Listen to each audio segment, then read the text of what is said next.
Dia sedang berdiri di atas panggung ego. Maka publik punya hak untuk melawan balik. Melawan cara berpikir yang seolah-olah cerdas, tapi ternyata cuma kamuflase dari dendam politis yang belum tuntas. Dan hari ini kita membongkar semuanya dengan logika, dengan fakta, dan dengan keberanian menyebut ini bukan kritik, ini racun. Dan racun ini menyebar cepat karena dibungkus rapi dengan narasi akademik. Ini yang berbahaya.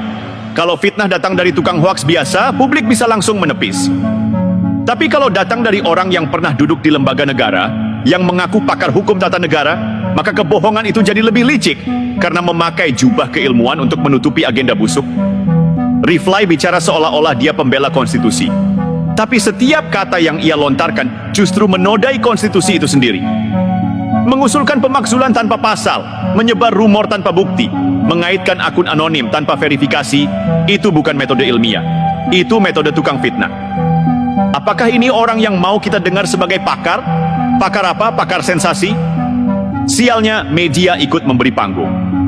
Riflay tahu betul, di era algoritma, yang paling keras teriaknya akan paling luas jangkauannya. Maka ia terus memproduksi kegaduhan, bukan untuk mencerdaskan publik, tapi untuk memastikan namanya tetap relevan. Dan Gibran adalah sasaran empuk, karena dia simbol dari sesuatu yang dibenci sebagian orang. Jokowi yang dianggap terlalu kuat, terlalu bersih, terlalu tahan dari serangan. Riflay tahu menyerang Jokowi langsung itu berat, maka dia bidik anaknya dan berharap luka itu menetes ke atas. Sayangnya, publik tak sebodoh yang ia kira.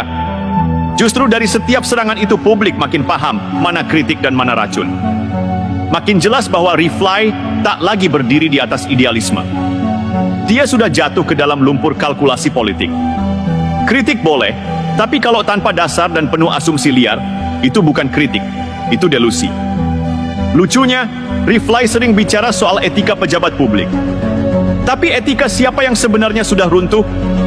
Gibran tidak pernah membalas serangan pribadi itu. Tidak pernah ikut dalam narasi kotor. Tapi Riflay, yang katanya pakar hukum, justru tenggelam dalam retorika dangkal. Ini bukan lagi soal hukum, ini soal karakter. Dan ketika karakter sudah busuk, maka apapun yang keluar dari mulutnya tak bisa dianggap sebagai suara akal sehat. Ia hanya gema dari rasa kecewa, rasa kalah, dan rasa dendam.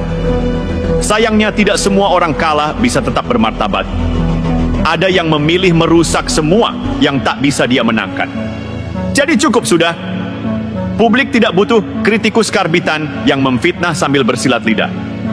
Publik butuh ketegasan untuk mengatakan, cukup main-main dengan hukum, cukup permainkan logika publik, dan cukup eksploitasi kebebasan akademik untuk memproduksi kebohongan.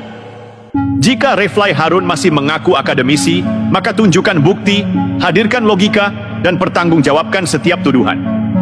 Kalau tidak, maka dia tak lebih dari buzzer intelektual. Bersuara keras tapi kosong di dalam.